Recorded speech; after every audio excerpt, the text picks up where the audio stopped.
بھی درجہ میں پنجوں میں ساری جگہ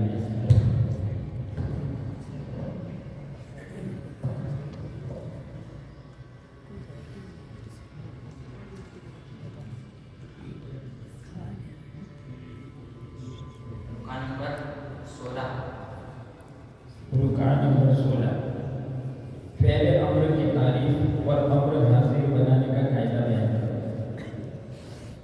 بسم اللہ الرحمن الرحیم۔ فعل امر و فعل ہے جس کے ذریعے کسی کو فعل امر و فعل ہے جس کے ذریعے کسی چیز کو طلب کیا جائے، جیسے اجرب امر حاضر معروف امر حاضر بنانے کا قاعدہ۔ فعل مضارع سے علامت مضارع حذف کرنے کے بعد لام مقصور، فعل مضارع سے علامت مضارع حذف کرنے کے بعد لام مقصور زیادہ کر دو۔ سوال پر کیا کرو امر حاضر بنانے کا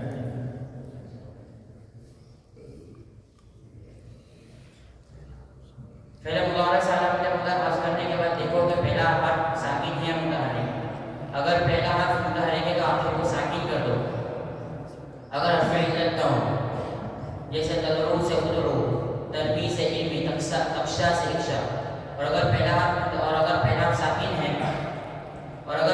حرف ساکن ہے تو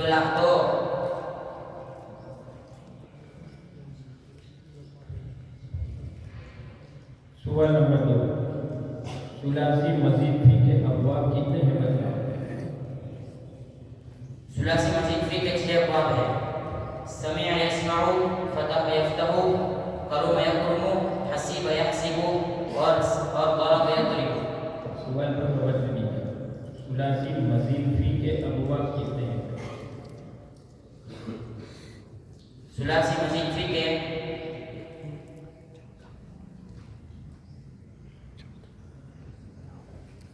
آپ کے ہاتھ میں رکا ہے دیکھ سکتے سوال پوچھا کیا جا رہا ہے۔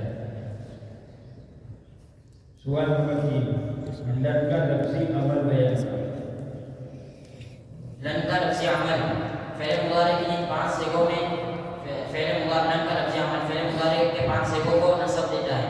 وہ 5 صیغے یہ ہیں: واحد مذکر غائب، واحد مؤنث غائب، واحد مذکر حاضر، واحد مذکر و مؤنث متکلم، تثنیہ جمع مذکر و مؤنث متکلم، جیسے لن یفعل، لن تفعل، لن تفعل، لن افعل، لن نفعل۔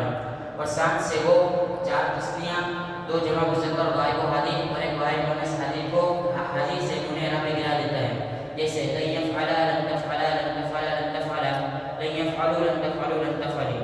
اور 2 صیغوں جمع مذکر جمع مؤنث غائب و حاضر میں کوئی عمل نہیں کرتا ہے، جیسے لن یفعل، لن تفعل۔ سوال نمبر 4 استقبل میں کون سا قاعدہ پایا جاتا ہے بیان کرو۔ استقبل میں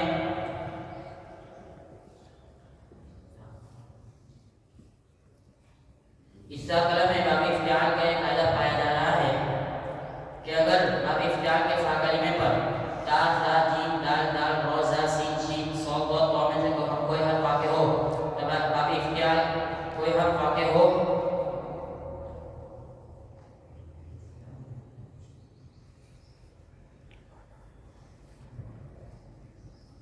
جی سوال نمبر 5 دعو اور یخشون دونوں میں بحث کو صیغہ متعین کرنے کے بعد اصل نکال کر تاریخ جاری کرو۔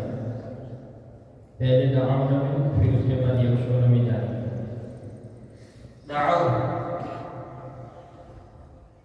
دعو فعل ماضی مطلق معروف صیغہ جمع مذکر غائب۔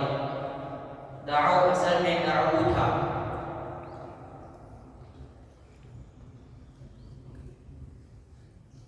دعو اصل میں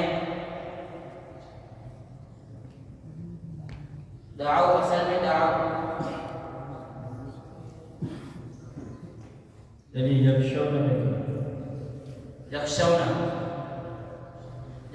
اصل میں یخشون تھا، وا مضارع یخشون تھا، وا مضارع مع قبل حرف